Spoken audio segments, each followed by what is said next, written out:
Sadhika, you may think that 3 साल बाद आपको एक गाड़ी चाहिए 10 लाख रुपीज़ की या 15 लाख रुपीज़ की, अब कोई नया इलेक्ट्रिकल व्हीकल आ गया, आपको अच्छा लग रहा है, बट आज नहीं, 3 साल बाद चाहिए।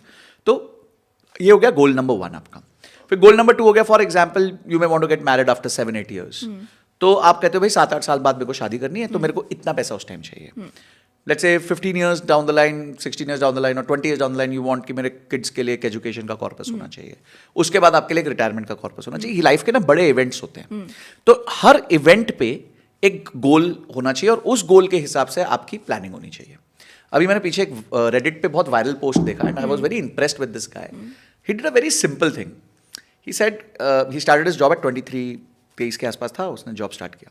उसने कहा मुझे 20 साल बाद बॉम्बे में आज की वैल्यू का 3 करोड़ का घर खरीदना है।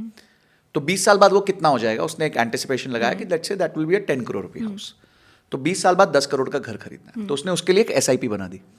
ठीक है, he reverse calculated on a calculator and उसने एक SIP बना दी। फिर उसने कहा कि मुझे 35 ईयर्स के बाद रोल्स रॉयस खरीदनी है।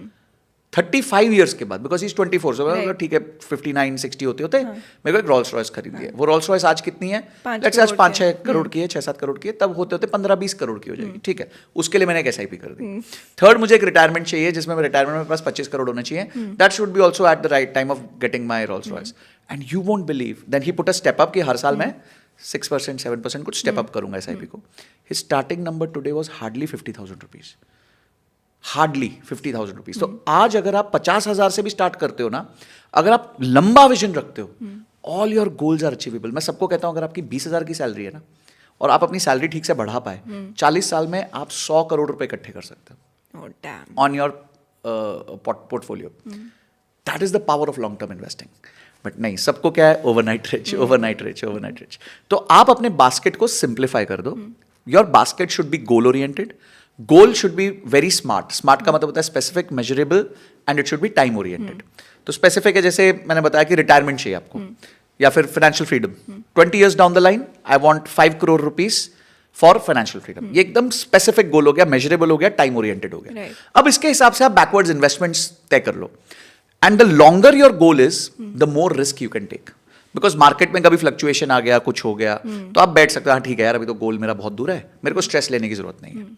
सो इस तरीके से अगर आप साइंटिफिकली अपनी गोल प्लानिंग करोगे, तो आपका हर गोल अचीव होना तय है। It is written that your goal will be achieved. So it is as simple as that.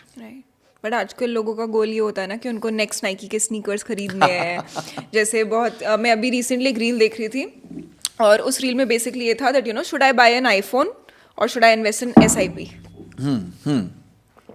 देखिए अगेन मैंने भी एक ऐसी रील करी थी।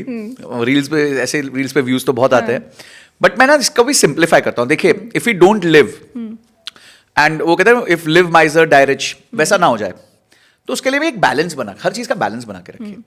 There are 2 kind of EMIs people pay. One is a liability based EMI, one is an asset based EMI। इसका मतलब बड़ा सिंपल है। आप स्नीकर्स खरीदते हो, आईफोन खरीदते हो या कुछ भी खरीदते हो जो एक कंजम्पशन है, जिसकी वैल्यू नहीं बढ़ रही है, प्योर कंजम्पशन है, तो मैं उसे कहता हूं लायबिलिटी बेस्ड EMI। समझो आपने 30,000 का स्नीकर खरीदा और आपने वो बाय नाउ पे लेटर पे ले लिया, कार्ड स्वाइप कर दिया, 6 महीने की 8 महीने की EMI कट गई। पर वो स्नीकर के भाव नहीं बढ़ रहे, 2 अभी पीछे तो पता नहीं कुछ ना कुछ हो रहा था ऐसा, बट अज्यूमिंग जूता है, जूते के भाव नहीं बढ़ेंगे, ठीक है, तो वो हो गई आपके लिए एक लायबिलिटी बेस्ड EMI। ठीक है, फिर आपने आईफोन लिया, iPhone is a liability based EMI। आपने कोई गाड़ी ली, यस गाड़ी इज ऑल्सो, या it's a liability based EMI only, but depreciating asset है। फिर आपने कोई एक्सेसरी ले ली, कोई गुची का बैग ले लिया, कोई लुइस की बेल्ट ले ली, या कोई कोच का बैग ले लिया, whatever. Special problems to females for this, I think major issues at that side. तो बट आपने ले लिया, तो that is also liability based EMI। तो लायबिलिटी बेस्ड EMI आपकी इनकम का 15% से कम होना चाहिए। That's it.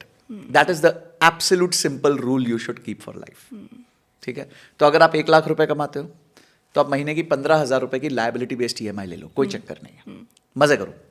आप 2 लाख कमाते हो तो 30,000 की ले लो, पर अगर आप 50,000 कमाते हो तो 7,500 ही लो। तो इसमें भी क्या कर दिया आपने, एक ऐसी चीज डाल दी कि मेरे जैसे जैसे इनकम की ग्रोथ होगी, वैसे वैसे मेरी लायबिलिटी बेस्ड EMI की ग्रोथ होगी। बट उस पे भी एक कैप होना चाहिए।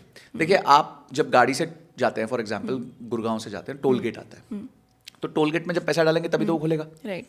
तो इसी तरह लाइफ के भी टोल गेट्स होने चाहिए। कि जब मैं ये अचीव करूंगा तो मैं ये करूंगा, जब मैं ये अचीव करूंगा तो मैं ये करूंगा।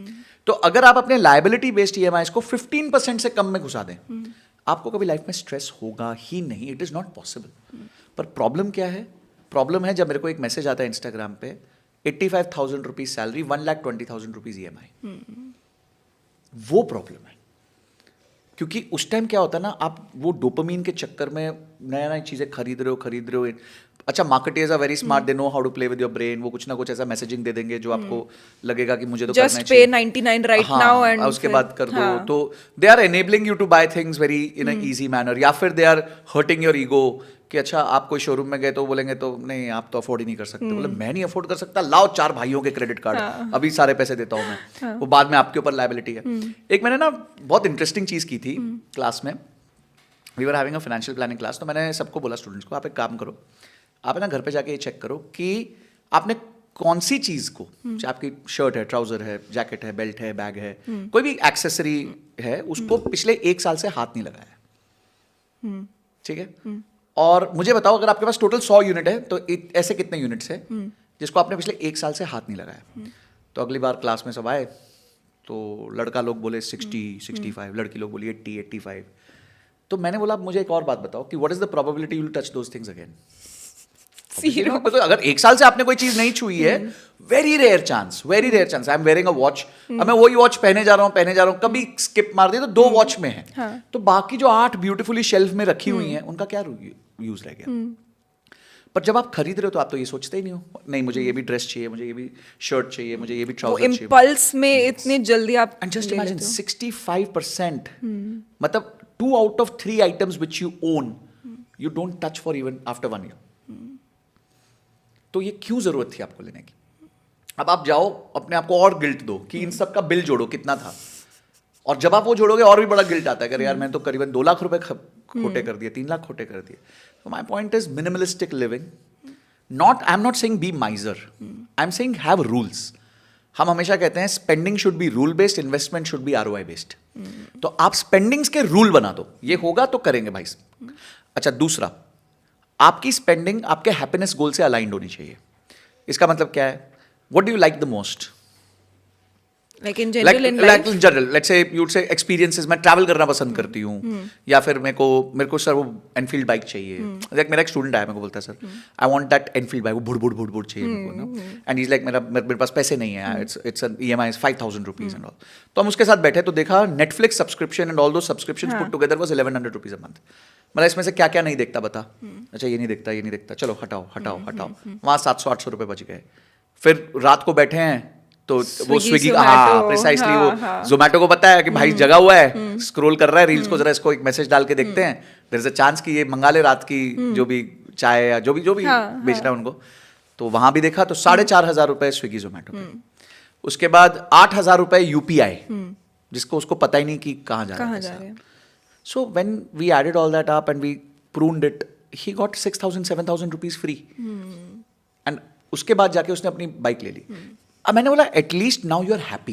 तुमने एक जो पैसा तुम्हारा कहीं गलत जगह जा रहा था, जिससे तुम्हें खुशी नहीं मिल रही थी, और तुम दुखी थे जो चीज तुम्हें करनी थी, तो वहां तुमने अपने हैप्पीनेस गोल को अपने बजट के साथ अलाइन कर दिया कि तुम्हारा हैप्पीनेस गोल था एक बाइक, अब तुमने बाइक ले ली, very nice, be happy, at least be happy.